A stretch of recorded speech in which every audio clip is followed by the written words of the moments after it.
Well, the President of the United States is a weak man with an enfeebled mind, incapable of reading, incapable of listening, controlled by vanity that compels him to create an elaborate hairdo with the perimeter hairs of his surgically reduced skull, a hairdo whose mission is to cover the shiny bald dome on the top of his head. He does not allow the White House housekeeping staff to change the sheets on his bed until he has himself stripped the bed of the used sheets, perhaps in fear of anyone working in the White House discovering that he might suffer from what?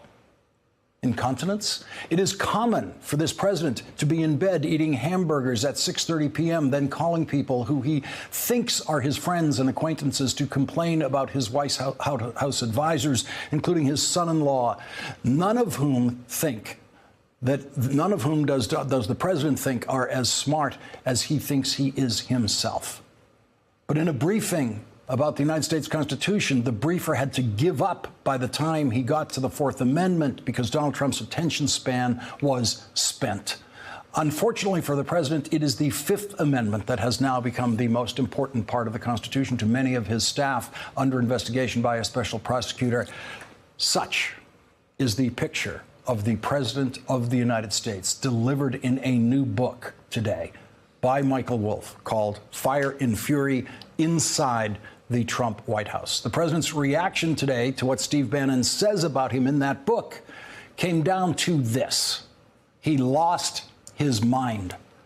The president, whose mental health has received a negative diagnosis from 27 psychiatrists and mental health professionals in a book published last year, is now defending himself against this new book by offering a mental health diagnosis of Steve Bannon.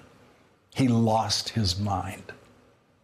But this is just day one of the publicity generated by this explosive book, which also shows Rupert Murdoch hanging up the phone after a conversation with President Trump and saying, "What a effing idiot." No word on Donald Trump's reaction to that yet. Has Rupert Murdoch lost his mind?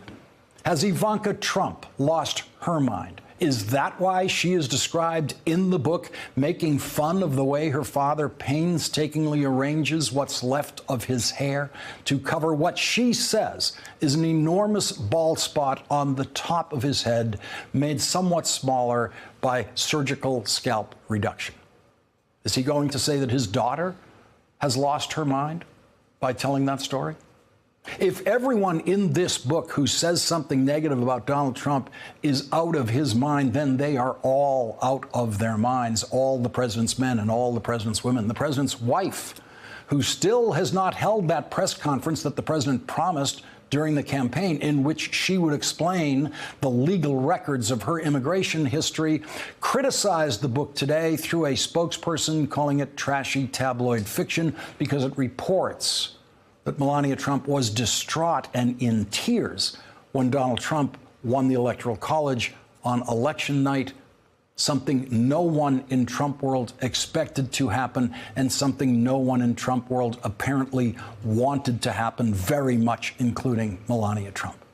Michael Flynn is quoted in the book as telling friends that the $45,000 he took from Russians for a speech was nothing to worry about because, quote, "It would only be a problem if we won."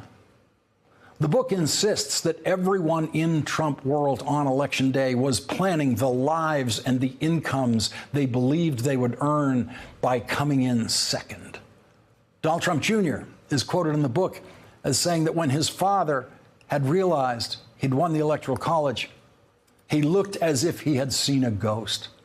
This book is the story of incompetence running an incompetent presidential campaign for an incompetent candidate who then becomes an incompetent and dangerous president. The book quotes Steve Bannon as calling the meeting that Donald Trump Jr. arranged during the campaign in Trump Tower with a group of Russians that was attended by Jared Kushner and Paul Manafort as treasonous.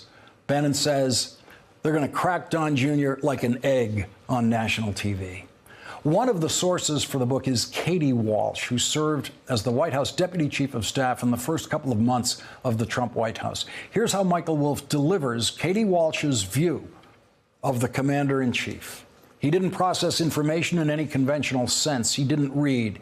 He didn't really even skim. Some believed that for all practical purposes, he was no more than semi-literate. He trusted his own expertise, no matter how paltry or irrelevant, more than anyone else's. He was often confident, but he was just as often paralyzed, less a savant than a figure of sputtering and dangerous insecurities, whose instinctive response was to lash out and behave as if his gut, however confused, was in fact, in some clear and forceful way, telling him what to do. It was, said Walsh, like trying to figure out what a child wants.